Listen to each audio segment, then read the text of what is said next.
ओम शांति। अव्यक्त मुरली रिवाइज 30/4/83। परम पूज्य बनने का आधार। सभी मधुबन महान तीर्थ पर मेला मनाने के लिए चारों ओर से पहुंच गए हैं। इसी महान तीर्थ के मेले की यादगार अभी भी तीर्थ स्थानों पर मेले लगते रहते हैं। इसी समय का हर श्रेष्ठ कर्म का यादगार चरित्रों के रूप में, गीतों के रूप में अभी भी देख और सुन रहे हो। चैतन्य श्रेष्ठ आत्माएं अपना चित्र और चरित्र देख सुन रही हैं। ऐसे समय पर बुद्धि में क्या श्रेष्ठ संकल्प चलता है? समझते हो ना कि हम ही थे, हम ही अब हैं और कल्प कल्प हम ही फिर होंगे। यह फिर से की स्मृति और नॉलेज और किसी भी आत्मा को, महान आत्मा को, धर्म आत्मा को व धर्म पिता को भी नहीं है। लेकिन आप सब ब्राह्मण आत्माओं को इतनी स्पष्ट स्मृति है व स्पष्ट नॉलेज है जैसे 5000 वर्ष की बात कल की बात है। कल थे, आज हैं, फिर कल होंगे। तो आज और कल इन दोनों शब्दों में 5000 वर्ष का इतिहास समाया हुआ है। इतना सहज और स्पष्ट अनुभव करते हो। कोई होंगे वह हम ही थे, हम ही हैं। जड़ चित्रों में अपने चैतन्य श्रेष्ठ जीवन का साक्षात्कार होता है। वह समझते हो कि यह महारथियों के चित्र हैं, वह आप सबके हैं।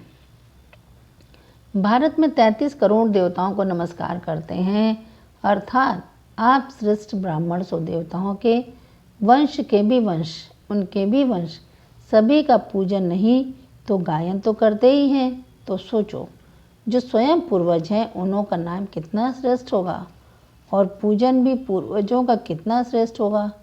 9 लाख का भी गायन है, उससे आगे 16,000 का गायन है, फिर 108 का है और फिर 8 का है, उससे आगे युगल दाने का है। नंबरवार है ना। गायन तो सभी का है, क्योंकि जो भाग्य विधाता बाप के बच्चे बने, इस भाग्य के कारण उन्हों का गायन और पूजन दोनों होता है। लेकिन पूजन में 2 प्रकार का पूजन है। एक है प्रेम की विधि पूर्वक पूजन और दूसरा है सिर्फ नियम पूर्वक पूजन। दोनों में अंतर है ना। तो अपने से पूछो, मैं कौन सी पूज्य आत्मा हूँ? पहले भी सुनाया था कि कोई कोई भक्त देवता नाराज न हो जाए इस भय से पूजा करते हैं, और कोई कोई भक्त दिखावा मात्र भी पूजा करते हैं, और कोई कोई समझते हैं भक्ति का नियम व फर्ज निभाना है, चाहे दिल हो या ना हो, लेकिन निभाना है, ऐसे फर्ज समझ करते हैं। चारों ही प्रकार के भक्त किसी न किसी प्रकार के बनते हैं। यहाँ भी देखो, देवात्मा बनने वाले, ब्रह्मा कुमार कुमारी कहलाने वाले भिन्न भिन्न प्रकार के हैं ना। नंबर 1 पूज्य, सदा सहज स्नेह से और विधि पूर्वक याद और सेवा व योगी आत्मा, दिव्य गुण धारण करने वाली आत्मा बन चल रहे हैं। 4 सब्जेक्ट विधि और सिद्धि प्राप्त किए हुए हैं। दूसरे नंबर के पूज्य विधि पूर्वक नहीं, लेकिन नियम समझ करके करेंगे। 4 ही सब्जेक्ट पूरे, लेकिन विधि सिद्धि के प्राप्ति स्वरूप हो करके नहीं, लेकिन नियम समझकर चलना ही है, करना ही है। इसी लक्ष्य से जितना कायदा उतना फ़ायदा प्राप्त करते हुए आगे बढ़ रहे हैं। वह दिल का स्नेह स्वतः और सहज बनाता है, और नियम पूर्वक करने वालों को कभी सहज कभी मुश्किल लगता, कभी मेहनत करनी पड़ती और कभी मोहब्बत की अनुभूति होती। नंबर 1 लवलीन रहते, नंबर 2 लव में रहते, नंबर 3 मेजॉरिटी समय चारों ही सब्जेक्ट दिल से नहीं, लेकिन दिखावा मात्र करते हैं। याद में भी बैठेंगे नामी ग्रामी बनने के भाव से। ऐसे दिखावा मात्र सेवा भी खूब करेंगे। जैसा समय वैसा अल्पकाल का रूप भी धारण कर लेंगे, लेकिन दिमाग तेज और दिल खाली। नंबर 4 सिर्फ डर के मारे कोई कुछ कह न दे कि यह तो है ही लास्ट नंबर का, वह यह आगे चल नहीं सकता, ऐसे कोई इस नज़र से नहीं देखे। ब्राह्मण तो बन ही गए और शूद्र जीवन भी छोड़ ही चले। ऐसा न हो कि दोनों तरफ से छूट जाएं। शूद्र जीवन भी पसंद नहीं और ब्राह्मण जीवन में विधि पूर्वक चलने की हिम्मत नहीं, इसलिए मजबूरी मझधार में आ गए। ऐसे मजबूरी व डर के मारे चलते ही रहते। ऐसे कभी कभी अपने श्रेष्ठ जीवन का अनुभव भी करते हैं, इसलिए इस जीवन को छोड़ भी नहीं सकते। ऐसे को कहेंगे चौथे नंबर की पूज्य आत्मा। तो उन्हों की पूजा कभी कभी और डर के मारे मजबूरी भक्त बन निभाना है, इसी प्रमाण चलती रहती है। और दिखावा वाले की भी पूजा दिल से नहीं लेकिन दिखावा मात्र होती, इसी प्रमाण चलते रहते। तो 4 ही प्रकार के पूज्य देखे हैं ना। जैसा अभी स्वयं बनेंगे वैसे ही सत्युग त्रेता की रॉयल फैमिली व प्रजा उसी नंबर प्रमाण बनेगी और द्वापर कलयुग में ऐसे ही भक्तमाला बनेगी। अभी अपने आप से पूछो मैं कौन? वह चारों में ही कभी कहाँ चक्र लगाते हो, फिर भी भाग्य विधाता के बच्चे बने पूज्य तो जरूर बनेंगे। नामी ग्रामी अर्थात श्रेष्ठ पूज्य 16,000 तक नंबरवार बन जाते हैं। बाकी 9 लाख लास्ट समय तक अर्थात कलयुग के पिछाड़ी के समय तक थोड़े बहुत पूज्य बन जाते हैं। तो समझा, गायन तो सबका होता है। गायन का आधार है भाग्य विधाता बाप का बनना और पूजन का आधार है चारों सब्जेक्ट में पवित्रता, स्वच्छता, सच्चाई, सफाई। ऐसे पर बाप दादा भी सदा स्नेह के बजाय उन्हों की मन से सदा स्नेह के फूलों से पूजन अर्थात श्रेष्ठ मानते हैं। परिवार भी श्रेष्ठ मानते हैं और विश्व भी वाह वाह के नगाड़े बजाय उन्हों की मन से पूजा करेगा। और भक्त तो अपना इष्ट समझ दिल में समाएंगे। तो ऐसे पूज्य बने हो जब है ही परमपिता, सिर्फ पिता नहीं है लेकिन परम है, तो बनाएंगे भी परम ना। पूज्य बनना ना बनना बड़ी बात नहीं है, लेकिन परम पूज्य बनना है।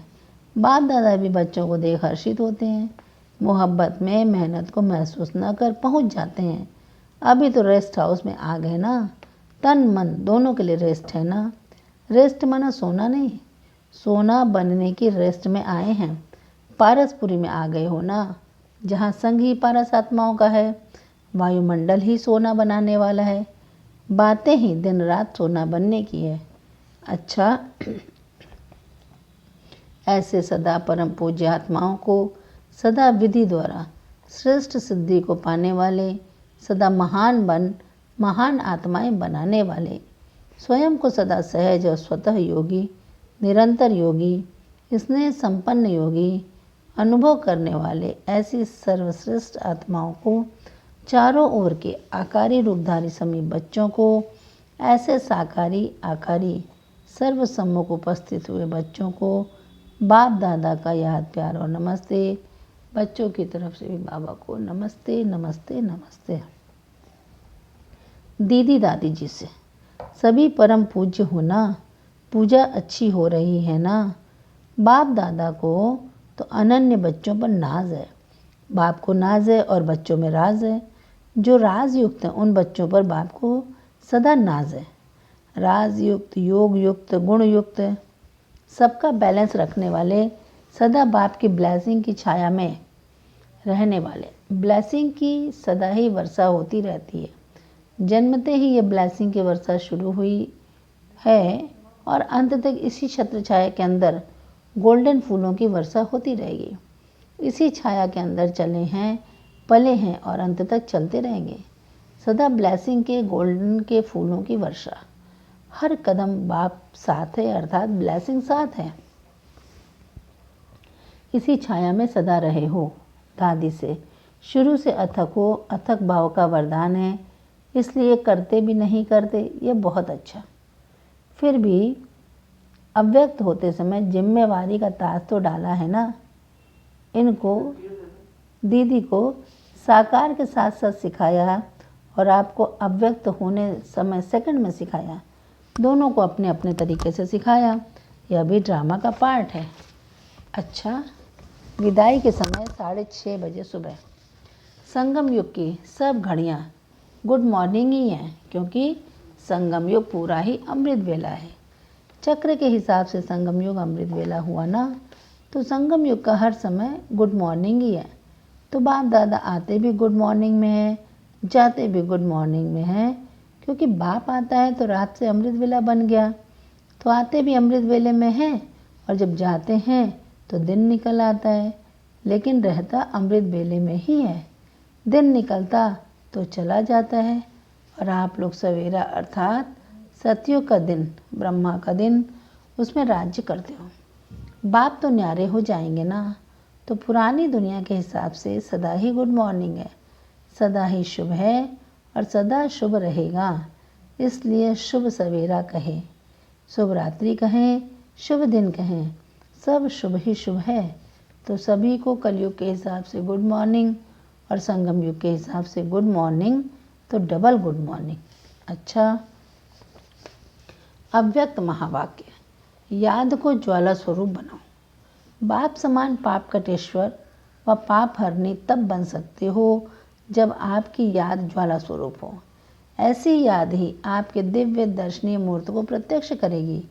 इसके लिए कोई भी समय साधारण याद ना हो, सदा ज्वाला स्वरूप, शक्ति स्वरूप याद में रहो। स्नेह के साथ शक्ति स्वरूप कंबाइंड हो। वर्तमान समय संगठित रूप के ज्वाला स्वरूप की आवश्यकता है। ज्वाला स्वरूप की याद ही शक्तिशाली वायुमंडल बनाएगी और निर्बल आत्माएं शक्ति संपन्न बनेगी। सभी विघ्न सहज समाप्त हो जाएंगे और पुरानी दुनिया के विनाश की ज्वाला भड़केगी। जैसे सूर्य विश्व की को रोशनी की और अनेक विनाशी प्राप्तियों की अनुभूति कराता है, ऐसे आप बच्चे अपने महान तपस्वी रूप द्वारा प्राप्ति की किरणों की अनुभूति कराओ। इसके लिए पहले जमा का खाता बढ़ाओ। जैसे सूर्य की किरणें चारों ओर फैलती हैं, ऐसे आप मास्टर सर्वशक्तिमान के स्टेज पर रहो तो शक्तियों व विशेषताओं रूपी किरणें चारों ओर फैलती अनुभव करेंगे। ज्वाला रूप बनने का मुख्य और सहज पुरुषार्थ सदा यही धुन रहे कि अब वापस घर जाना है और सबको साथ ले जाना है। इस स्मृति से स्वतः ही सर्व संबंध, सर्व प्रकृति की आकर्षण से उपराम अर्थात साक्षी बन जाएंगे। साक्षी बनने से सहज ही बाप के साथी व बाप समान बन जाएंगे। ज्वाला स्वरूप याद अर्थात लाइट हाउस और माइट हाउस स्थिति को समझते हुए इसी पुरुषार्थ में रहो। विशेष ज्ञान स्वरूप के अनुभवी बन शक्तिशाली बनो, जिससे आप श्रेष्ठ आत्माओं की शुभ वृत्ति व कल्याण की वृत्ति और शक्तिशाली वातावरण द्वारा अनेक तड़पती हुई, भटकती हुई, पुकार करने वाली आत्माओं को आनंद, शांति और शक्ति की अनुभूति हो। जैसे अग्नि में कोई भी चीज़ डालने से उसका नाम, रूप, गुण सब बदल जाता है, ऐसे जब बाप की याद की लगन की अग्नि में पड़ते हो तो परिवर्तन हो जाते हो। मनुष्य से ब्राह्मण बन जाते, फिर ब्राह्मण से फरिश्ता सो देवता बन जाते। जैसे कच्ची मिट्टी को सांचे में डालकर आग में डालते हैं तो ईंट बन जाती, ऐसे यह भी परिवर्तन हो जाता।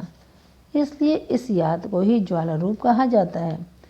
सेवाधारी हो, स्नेही हो, एक बल एक भरोसे वाले हो, यह तो सब ठीक है, लेकिन मास्टर सर्वशक्तिमान के स्टेज अर्थात लाइट माइट हाउस की स्टेज पर आ जाए, याद ज्वाला रूप हो जाए तो सब आपके आगे परवाने के समान चक्र लगाने लग जाएं।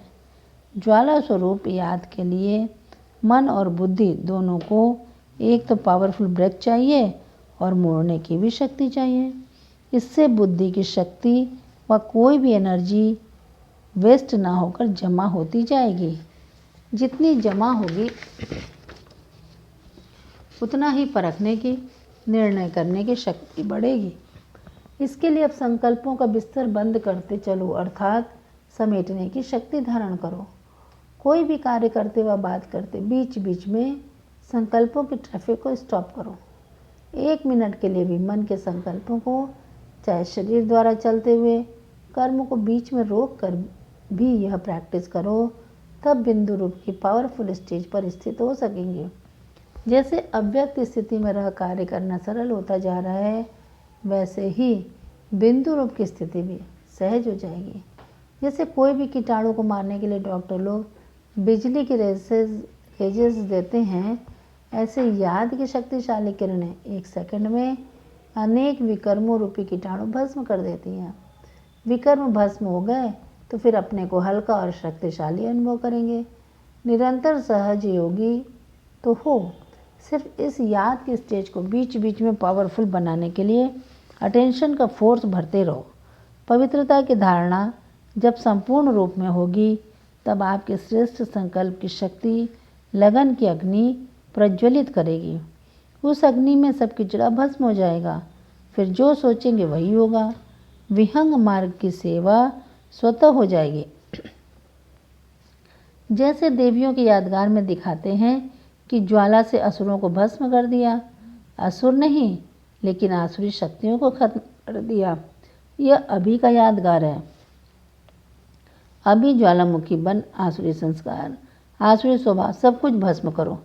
प्रकृति और आत्माओं के अंदर जो तमोगुण है उसे भस्म करने वाले बनो। यह बहुत बड़ा काम है। स्पीड से करेंगे तब पूरा होगा। कोई भी हिसाब, चाहे इस जन्म का चाहे पिछले जन्म का, लगन की अग्नि स्वरूप स्थिति के बिना भस्म नहीं होता। सदा अग्नि स्वरूप स्थिति अर्थात ज्वाला स्वरूप की या शक्तिशाली याद बीज रूप लाइट हाउस स्थिति में पुराने हिसाब किताब भस्म हो जाएंगे और अपने आप को डबल लाइट अनुभव करेंगे। शक्तिशाली ज्वाला स्वरूप की याद तब रहेगी जब याद का लिंक सदा जुटा रहेगा। अगर बार बार लिंक टूटता है तो उसे जोड़ने में समय भी लगता, मेहनत भी लगती और शक्तिशाली के बजाय कमज़ोर हो जाते हो। याद को शक्तिशाली बनाने के लिए विस्तार में जाते सार की स्थिति का अभ्यास कम न हो। विस्तार में सार भूल ना जाए। खाओ पियो सेवा करो, लेकिन न्यारेपन को नहीं भूलो। साधना अर्थात शक्तिशाली याद, निरंतर बाप के साथ दिल का संबंध। साधना इसको नहीं कहते कि सिर्फ योग में बैठ गए, लेकिन जैसे शरीर से बैठते हो वैसे दिल मन बुद्धि एक बाप की तरफ, बाप के साथ साथ बैठ जाएं। ऐसी एकाग्रता ही ज्वाला को प्रज्वलित करेगी। याद की यात्रा सहज भी हो और शक्तिशाली भी हो। पावरफुल याद एक समय पर डबल अनुभव कराती है। एक तरफ याद अग्नि बन भस्म करने का काम करती है, परिवर्तन करने का काम करती है, और दूसरे तरफ खुशी और हल्केपन का अनुभव कराती है। ऐसे विधिपूर्वक याद को ही यथार्थ और शक्तिशाली याद कहा जाता है। वरदान: स्नेह की लिफ्ट द्वारा उड़ती कला का अनुभव करने वाले अविनाशी स्नेही भव। स्पष्टीकरण: मेहनत से मुक्त होने के लिए बाप के स्नेही बनो। यह अविनाशी स्नेही अविनाशी लिफ्ट बन उड़ती कला का अनुभव कराता है। लेकिन यदि स्नेह में अलबेलापन है तो बाप से करंट नहीं मिलती और लिफ्ट काम नहीं करती। जैसे लाइट बंद होने से, कनेक्शन खत्म होने से लिफ्ट द्वारा सुख की अनुभूति नहीं कर सकते। ऐसे स्नेह कम है तो मेहनत का अनुभव होता है। इसलिए अविनाशी स्नेही बनो। स्लोगन: शुभ संकल्प और दिव्य बुद्धि के यंत्र द्वारा तीव्र गति की उड़ान भरते रहो। शुभ संकल्प और दिव्य बुद्धि के यंत्र द्वारा तीव्र गति की उड़ान भरते रहो। अच्छा, ओम शांति।